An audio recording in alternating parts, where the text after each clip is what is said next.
जो भोजन बना रही थी वो भोजन को छोड़ करके भक्ति चली आती। अरे जो अपने पतियों को भोजन परोस रही थी ना, तो भोजन को परोस हुई छोड़ करके और भक्ति चली आती। कोई घर आंगन लीप रही थी तो लीपती हुई भले हाथ से हाथ बिगड़ रहे और आंगन को छोड़ करके भागती है। तो उनके पति कहते हैं, एक गोपी तो क्या करती है, अपने पति को भोजन परस रही थी तो भोजन परसती हुई भक्ति है। तो उसके पति ने कहा, अरे साग ले हमें दार तो तनिक दे जा। अरे साग तो मेल दियो लेकिन दार तो मेल जा। अरे साग तो लियो हमें दार तो तनिक दे जा। पानी तो दे कटोर गोर अटको हमारे।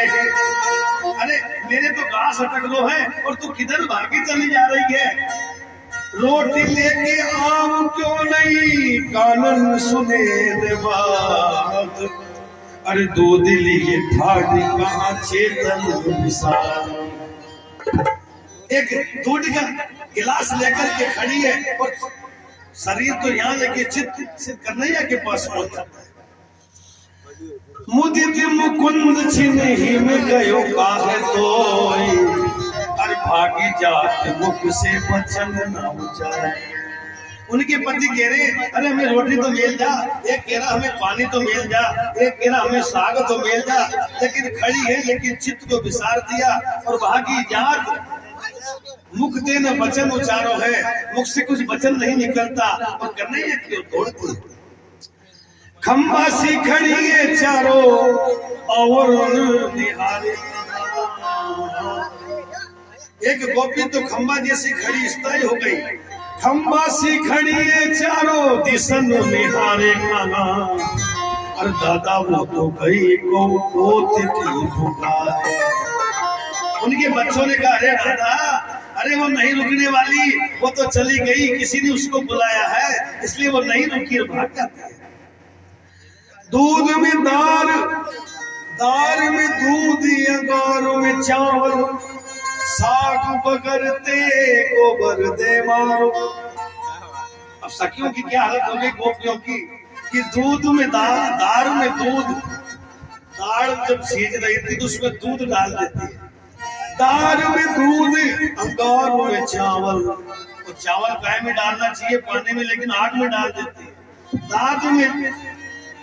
दार में दूध, अंगार में चावल और साग बगारत गोबर दे डालो।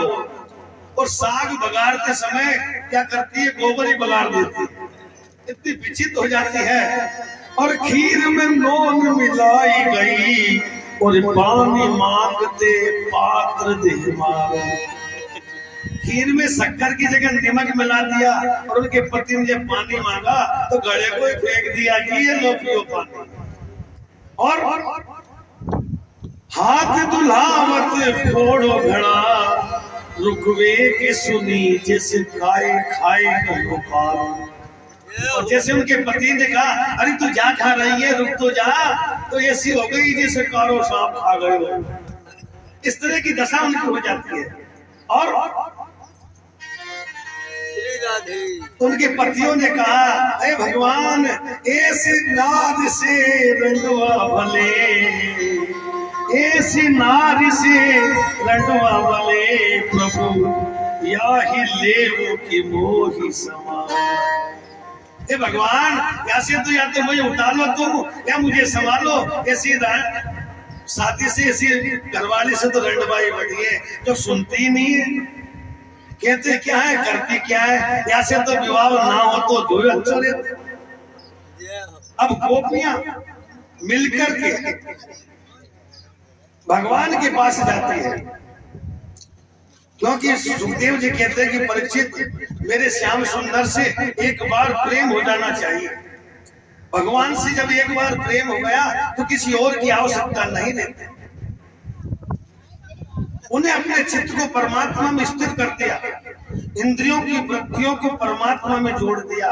यही रास है, अपनी इंद्रियों की वृत्तियों को परमात्मा में लगाना ही रास है।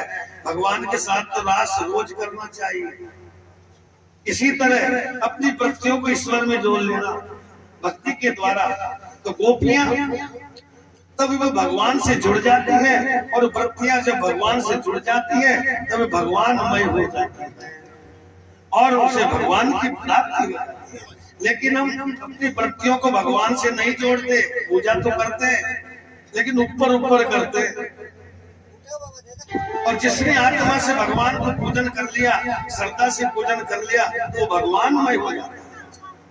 और ये जीव यही तो करता है, क्योंकि जीव की मोह माया में ऐसा फंसा हुआ है कि पूजा पाठ तो करता है लेकिन चित्त वृत्तियों को परमात्मा को जुड़ने नहीं देता। और जिसकी चित्त वृत्तियां परमात्मा में जुड़ गई, उसकी चित्त वृत्तियां फिर और कहीं भटकेगी नहीं। जिसकी नजरों में मोहन समाये, वो नजर फिर भटक तरसती नहीं है। अब सारी की सारी गोपियां इकट्ठे होकर के वह मुरली की धुन को सुन करके और कन्हैया की ओर आती है, तो कन्हैया ने कहा आइए आइए, स्वागतम गो महाभागा प्रियं किम कर्माणि ब्रजस्थानमय कर्षितम प्रतागमनम कारणम।